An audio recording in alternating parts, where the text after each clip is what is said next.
Hi, I'm Rose Harlan from the Bracknell News, and I'm with Mark Matheson, Director of Power Systems at Scottish and Southern Energy. Hi. Hello. You were speaking just now at the Bracknell Business Insight meeting about the 2020 vision. Would you mind explaining a little bit about that, please? Certainly. Where 2020 comes from, it's an EU target that the UK have signed on to.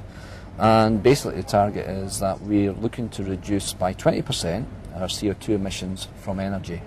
And it's quite interesting because energy includes both heat, transportation and electricity. And if you work out how much we're likely to get from heat networks, which is the domestic gas networks, it's all about boilers and houses, how we heat our houses, etc., we're probably going to get in the region of an 8 to 10% reduction. On transportation, although vehicles are becoming much more fuel efficient, we also use more vehicles as time goes on. So overall, we'll probably see an 8 to 10% reduction there. So what we're predicting by 2020 is that the electricity that we use in our homes, in our businesses, in our communities, 35% of that will have to come from renewable sources in 2020, which is only 10 years away. Right, and which renewable sources in particular do you think are likely to be key to that?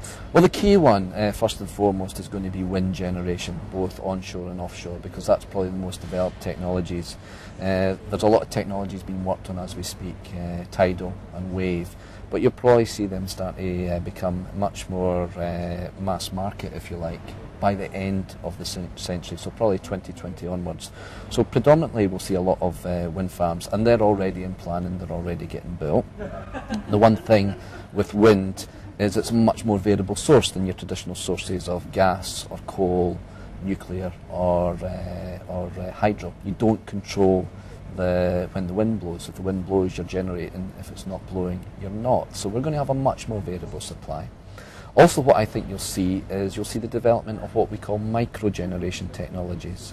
And this is where householders start to put some small-scale generation on their house. So that can be photovoltaic cells on the roof that generate electricity, rooftop turbines.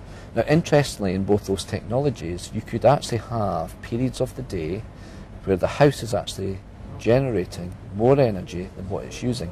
So then actually be acting as a power station, it will be putting electricity back into the networks. And one of the things that we've got to do, and my part of the business as the network company, is look at how all those technologies are actually going to affect how we use the networks going forward, because that's a completely different way of using electricity, generating electricity, to what we've had for the last 100 years. Are there any new technologies in particular that you think will put an increased drain on resources or contribute electricity to the network? Well, one of the things, if you ask me what will happen in 2020, I would say that households will become much more energy efficiency. So an average house will start using less electricity than what it does today. However, as you see technologies such as air source heat pumps and ground source heat pumps, which are sources of heating that can replace the gas boiler, come on, they actually use more electricity in terms of the pump. So we'll actually see what we would call substitution technologies coming along. And one of the biggest substitution technologies is the move from petrol and diesel cars to electric vehicles. Now, obviously, if you have an electric vehicle, you do away with the CO2 emissions associated with the petrol and diesel used in the car itself.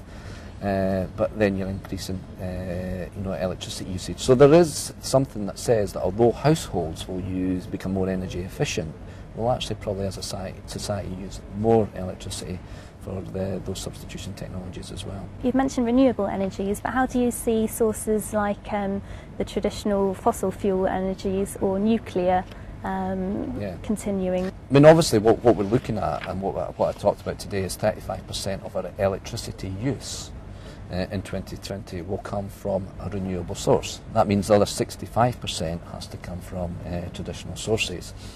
Now, if you look at those renewable sources, such as wind, there will be time when wind generation is not available. So we'll probably find that we will have still a large number of fossil fuel and traditional renewables, such as hydro schemes where we store water, nuclear, as the sort of backup. So it will be an overall mix. So the mix will still be maintained. We will still, I still believe we will have nuclear, we will have gas, we will have coal. We'll see the move to clean coal when we start looking at capturing some of the carbon. So you'll see clean technologies, but we'll also see the emergence of a lot more renewable technologies as well. Next 10 years it will be wind. Wind will continue into the next decade, but we'll see sort of more wave and tidal come along then too.